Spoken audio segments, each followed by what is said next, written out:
In today's show, we're going to be looking at the Dallas Mavericks from a fantasy perspective for this upcoming season. Michael Bolton. Thanks, Josh. It's Michael Bolton here, and it's time for another episode of the Locked On Fantasy Basketball Podcast. Let's get to it. Let's get to it, indeed. You are Locked On Fantasy Basketball, your daily fantasy basketball podcast, part of the Locked On Podcast Network.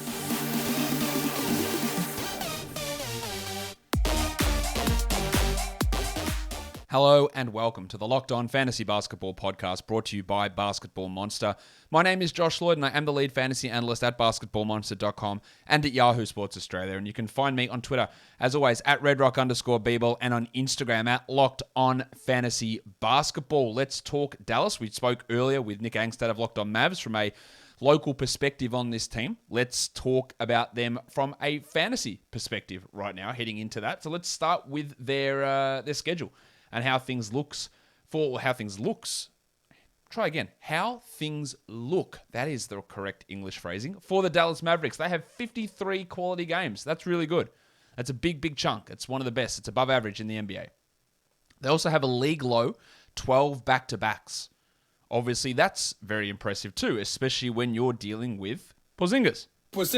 Who I don't think is going to routinely sit back-to-backs, but when there is a heavy load at some point during the season, he will sit some of that time. But 12 back-to-backs is great.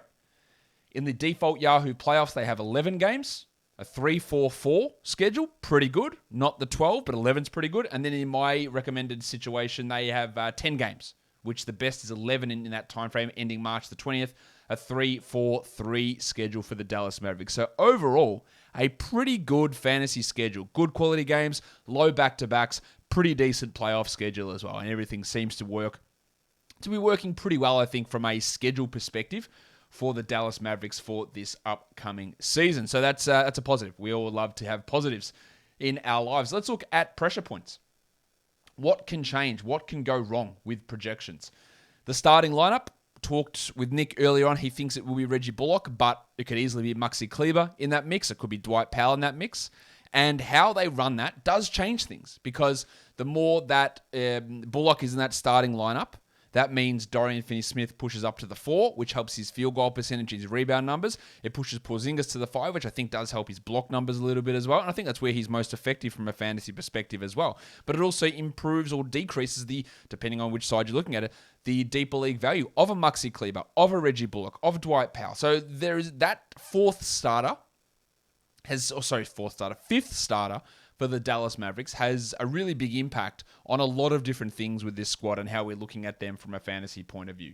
The center rotation outside of that is also really intriguing. Porzingis is best positioned as center. Maxi can play as center. Dwight Powell is a center. Willie Cauley-Stein is also a center. Boban Marjanovic is a center. And of course, Moses Brown is on this team. I have no idea how Jason Kidd is going to run that center rotation at this point. Maybe he starts Moses Brown, plays him 25 minutes a night, and plays him next to Porzingis the whole time. I really doubt that, but maybe he does. Maybe Dwight Powell, as Nick suggested, is traded for the Iron Shoulder Goran Dragic. Maybe Willie Cauley-Stein is dumped. I don't know. Maybe they run 3 centers a night and play them Scott Brooks style, 15, 17 minutes each. There are so many unknowns with that. And Brown could come in, could really impress and get big minutes. I don't believe that with Moses Brown. I think the C-Parter was in a great situation last season in Oklahoma City where they didn't care about winning. He was actually bad defensively on court, so they just played him more minutes. He put up some big fantasy numbers, but now he's on a real team that's trying to win, and a real team that's got plenty of other options at center when the team he was playing on didn't have any other options at all. So, but that could change a lot. Dwight Powell could play 28 minutes and be a nice field goal steals guy. Cauley-Stein could come in and be a high field goal percentage player. And Brown could be that option. It won't be Boban, I'll tell you that much. But there are a lot of different options there. And then Tim Hardaway Jr. Last season, he was quite bad to begin the season. And then, down the stretch, absolutely red hot. So which one of those Timmies do we get? Do we get the one that's good? Or do we get Tim Hardaway Jr. from the beginning of the season? Because his value comes in 2 categories. It's points and threes. And if the field goal percentage and 3-point shooting isn't there, then both of those categories fall off. And he goes from a back-end guy at around 11, 12, 13 sort of player to being someone who is a waiver wire type guy. So I think you're going to have some real interesting situations with their rotation, with the big men. We don't know exactly how they're going to run things. Yeah, it's very hard to draft a Brown, a Cauley Stein, a Kleber, a Powell, and Hardaway's that deeper league guy who could push to be a top 80 player, or it could be outside the top 160. So there are a lot of different things on this Dallas Mavericks team which can actually go wrong depending on how Kidd runs things and how these players' individual play looks as the season moves on.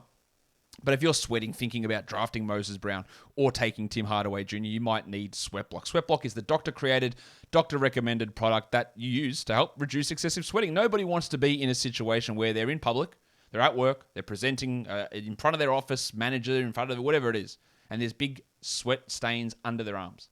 Nobody wants that. Sweatblock is the answer. It is the product that is stronger than most clinical antiperspirants, and you can just put it under your arms and you feel pretty safe and relaxed. With that dry shirt guarantee, you should feel relaxed because you got put it on at nighttime before you go to bed, wipe your pits, go to bed, sleep, wake up the next morning, have a shower, you're off to work, and Sweatblock covers you for up to 7 days. Maybe it's twice a week you need to put it on, but it's not an everyday thing. It's a couple of times a week maximum for Sweatblock to cover those embarrassing sweating issues. So go to sweatblock.com right now.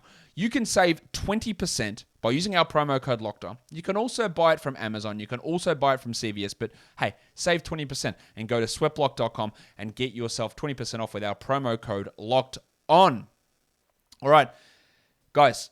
Does this sound familiar? You've got one device that lets you catch the game live, another that lets you stream your favorite shows, you're watching sports highlights on your phone, and you've also got your neighbor's login for some other that good stuff. Well, I want to tell you about a simple way to get all that entertainment you love without the hassle, and a great way to get your TV all together. It's called DirecTV Stream, and it brings your live TV and on-demand favorites together like never before, so you can watch your favorite sports, movies, and shows all in one place. That means no more juggling remotes, no need to buy another device ever again, and the best part, there's no annual contract. So get rid of the clutter and the confusion and get your TV together with DirecTV Stream. You can learn more at directtv.com. That's directtv.com.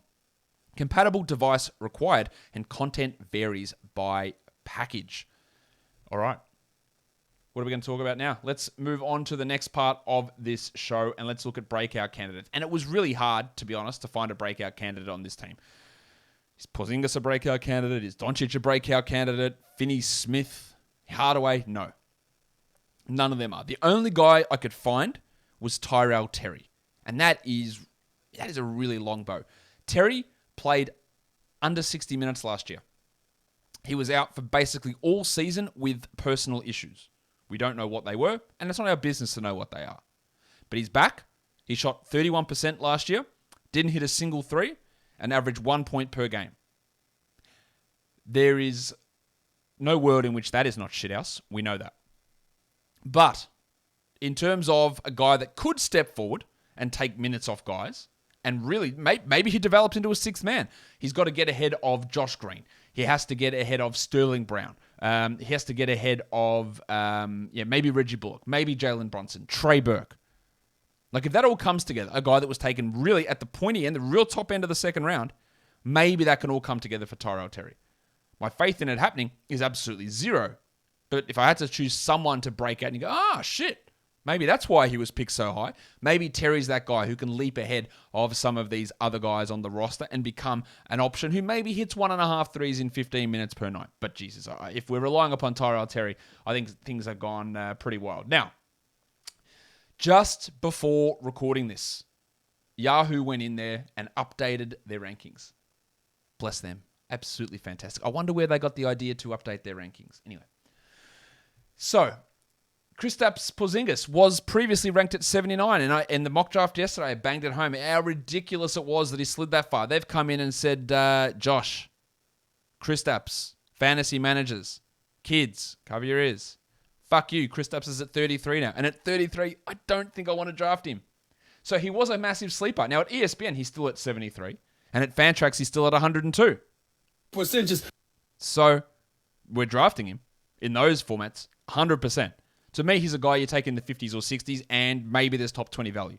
At 33, I will almost definitely let that be somebody else's problem. So no way. No way that we want Porzingis at that number. Absolutely no chance.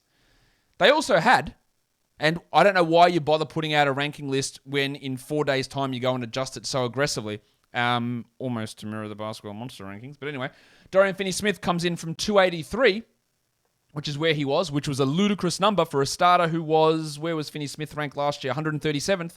Now he is 129th. He was originally at 283, so they've bumped him right up. So he is no longer a sleeper. Tim Hardaway Jr. was at 167. They've actually pushed him out to 168, so he remains a sleeper. He's more of a sleeper now on Yahoo. Interesting that they did drop him back a little bit in those rankings. Hardaway was the 155th ranked player last year, but played just 28 minutes. I think he gets more minutes this season, 30, 31. And best case, I think he can finish as a top 80 player. Reggie Bullock, 285. I think Reggie Bullock was 163rd last year in 30 minutes. I think he's going to be a starter. I think he's going to hit 2.5 threes. And I think he's going to be at least a 14-team league guy, maybe a 12-team streamer. But at 285, actually it's 287 now that they've updated it. Tremendous value still with Reggie Bullock. He was a guy that they've dropped back a little bit. Now, Maxi Kleber was at 237. They've dropped him back to 239. So they've made a couple of aggressive changes. And then the other guys, they've just dropped back a little bit, weirdly enough. Kleber's at 237 on Yahoo, 236 on ESPN, and 235 on FANTRAX. Weird to see them right next to each other like that. Actually, now they've screwed it up by putting Kleber at 239 on Yahoo. But Muxi's a top 200 guy. Maybe top 180. Could be top 150. He really fell off with some of his shooting numbers last season. He could really take a step back to being fantasy relevant this upcoming season. Do not rule that out. Maxi Kleber can be a useful player. He's going to have to demand 28 minutes a night, which again, with Bullock, with Cauley Stein, with Powell, with Brown, with all those guys potentially cutting in, it's going to be hard to do. But I still like, in a deep league, a 20-team league is at 237, 239, whatever it is. Yeah, love it. 16-teamer? Sure. 14, I'd consider it for Kleber. But there was some changes made there, and that is worth mentioning. Now, in terms of fantasy busts, I know you're going to look and see Luka Doncic there and go, Josh, what are you talking about? Yahoo has him ranked at 3, which they didn't, so they've bumped him up to 3. They had him like at 9, I think, so they've bumped him to 3 now. So he's on ESPN at 3 and FANTRAX on 2. In a points league, let's get this straight. In a points league, taking Luka Doncic in the top 3 is a great move. Absolutely no problem with that at all. Last season in category leagues, Luka Doncic was the 16th ranked player. I think that he is, if you don't include punting, I think he's like a 10 to 12 guy. As a punt guy, and I think you absolutely have to be punting free throws with Doncic, he's in that top 8. Taking him at 2 or 3 is not what I would be doing. To me, you're looking at Jokic, Curry, Giannis, Harden, Towns, Durant, Doncic, Lillard. They're your top 8. Taking him at 2, Doncic, taking him at 2 or 3 is a terrible use of resources in a category league. Now, people love him. They think they're going to take a step forward. And maybe he does improve his free throws. There's a real possibility. But if he doesn't, the guy that you want in that punt situation is probably Yanni. People were burnt last year taking Doncic at number 1 outside of points leagues. I warned you ad nauseum not to do it. I'm warning you again. Do not take Luka Doncic in the top 2 of a category league. Love Luka Doncic. I think he's awesome. He's unbelievably good. But his low steals, low free throws, sometimes poor field goal percentage, low blocks, means that he cannot compete at that top 2, top 3 in category leagues. Yeah, sure. Punt situation, no worries. You draft him at 8, 7. You don't want to take Durant because of injuries and risks. I understand that. You're worried about Towns a bit. You shouldn't be, but you are. I get that. You want to take him at 6, no problem. The difference between 6 and 7 and 8 versus 1, 2, and 3 is vast. I think under no circumstance do you take Doncic ahead of Jokic. I don't think you take Curry ahead of him. I wouldn't take Harden, and I wouldn't take Giannis ahead of him either. But fantasy sites continue to put him too highly up in their rankings, as you see, 3, 3, and 2 across all the sites. And while I hate to say that Luka is a bust for fantasy, because he's not, it's all about context. It's all about draft position. It's all about league format. Points leagues, you take him at 1, love it, no problem at all. Take him at 2, go for it. Knock yourself out. 3, might be a steal. In a category league, I think you're insane. But that is that's how it is. That's how I view it. Anyway, let's look at some deep league flyer type guys. You can either talk about deep league guys or last pick in standard leagues. I think the C-parter is worth looking at, Moses Brown, in a deeper league especially. But if we see in preseason that he's starting next to Porzingis, which I don't know that's going to happen, but if it does, then you go, shit, yeah, let's take him with that last pick. The depth is still there. Powell and Cauley-Stein and Kleber, they're all still there. But if he's in that role where he is that number one player and he plays 24 minutes a night, then there is value in it. Then Kleber, again, is a deeper league sort of player who is significantly undervalued based on current fantasy ranks. Reggie Bullock is a nice deeper league guy, 14-team league player for threes, as we talked about already, with his draft rank being too low. And then the burner, Jalen Brunson, just really, really solid. Now, his value could be completely toileted if Goran Dragic arrives, but he could also move out in a Goran Dragic trade and become the backup point guard in Toronto. It'd be interesting to see how they run Trent, Van Vliet, and Flynn if Brunson does go there. But he's a really rock-solid backup point guard who, when he's elevated into a starting role due to injuries, he does tend to put up pretty good numbers. So there are some interesting deep league flyer types on this team. Built Bar is the best tasting protein bar ever. I'm sure you're all well aware of that. And if you haven't by now tasted them, you got to do it. You got to get yourself a Built Bar. Great flavors: coconut, cookies and cream, orange, raspberry, mint brownie, peanut butter, whatever your favorite flavor is, you can find it at Built Bar. And you get a mix box as well. The 9 standard flavors, 2 of each in a box of 18 bars. But they're not only delicious, because they are delicious. They are also healthy. 130 to 180 calories, 17 to 18 grams of protein, 4 to 5 grams of sugar, and 4 to 5 grams of net carbs. And you can get them at a discount. 15% off at Built.com, but only if you use our promo code, which is LOCKED15, LOCKED15, LOCKED15. For 15% off the best tasting protein bars ever. Built Bar, go to Built.com, use that promo code, and hey, get yourself some delicious protein bars. Guys, it is time for football. College football started. Pro football is just about around the corner. And if you want to put your betting knowledge to the test, BetOnline is the place to do it. Get all the updated odds, props, and contests, including online's biggest $500,000 NFL mega contest and the world's largest $200,000 NFL Survivor contest. Open now at BetOnline. Be sure also to take advantage of their opening night super promo. Make a bet on the opening night game Thursday, September the 9th between the Super Bowl champion Tampa Bay Buccaneers and the Dallas Cowboys. And if you lose, you get your bet refunded up to $25 for new customers who sign up using the promo code NFL100.